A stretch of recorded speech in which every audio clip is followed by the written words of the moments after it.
আসসালামু আলাইকুম। হয়তো বাংলাদেশের ক্রিকেট খেলা আর আগের মতো দেখা হবে না। আমার সবচেয়ে প্রিয় ক্রিকেটার, বিশ্বের নাম্বার অলরাউন্ডার এবং সর্বকালের সেরা বাংলাদেশের সেরা ক্রিকেটার সাকিব আল হাসান অবসর নিয়েছেন দুই ফরম্যাট থেকে, টেস্ট এবং টি-20 থেকে। কিন্তু আমার সবচেয়ে বড় আফসোস, তিনি বলেছেন যে তার কেরিয়ারের সবচেয়ে টেস্ট ম্যাচ যে রয়েছে শেষ করতে চান সাউথ আফ্রিকার বিপক্ষে মিরপুরের মাঠে খেলে অবসর নিতে চান। কিন্তু আমাদের বাংলাদেশের বিসিবি যিনি ফারুক আহমেদ, তিনি বলেছেন যে সাকিবকে নিরাপত্তা দিতে পারবেন না।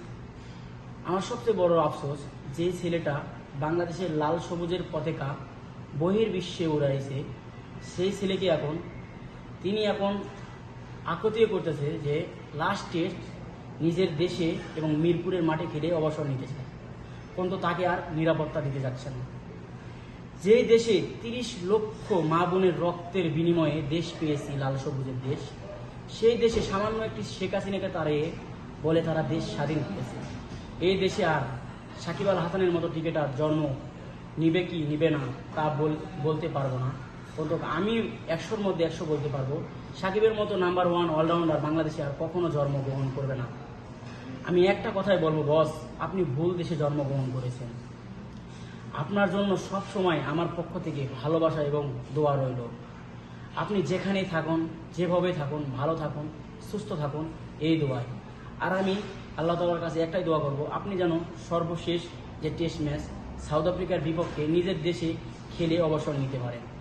আর যারা আপনার হেটার, যারা বলে আপনি নিজের জন্য খেলেন, আমি একটা কথাই বলবো, সাকিব আল হাসান নিজের জন্য খেলে যা করেছেন, আপনারা একটা সাকিব আল হাসান তৈরি করে দেখান, নিজের মতো খেলা সাকিব আল হাসানকে একটি তৈরি করে দেখান। আমরা বাঙালি শুধু মানুষের পিছে লেগে থাকি, কেউ ভালো খেলে তার ক্ষতি করার চেষ্টা করি, কিন্তু যে লোকটা আমাদের দেশকে বইয়ের বিশ্বে চিনিয়েছে, সেই লোকটাকে আমরা এখন দেশে আসতে দিতেছি না।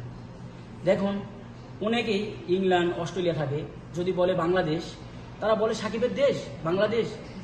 আপনারা আমার দেশ বলে না, কিন্তু বলে সাকিবের দেশ বাংলাদেশ। সেই ছেলেটাকে আপনারা নিজের দেশে খেলে অবসর নিবে, তাও আপনাদের কাছে অনুরোধ করতেছে। তাহলে বোঝেন আমাদের দেশটা কত নিচে নেমে গিয়েছে। আপনারা বিবেক দিয়ে ভাবেন, একটা সাকিব আল হাসান আপনারা জীবনও তৈরি করতে পারবেন না।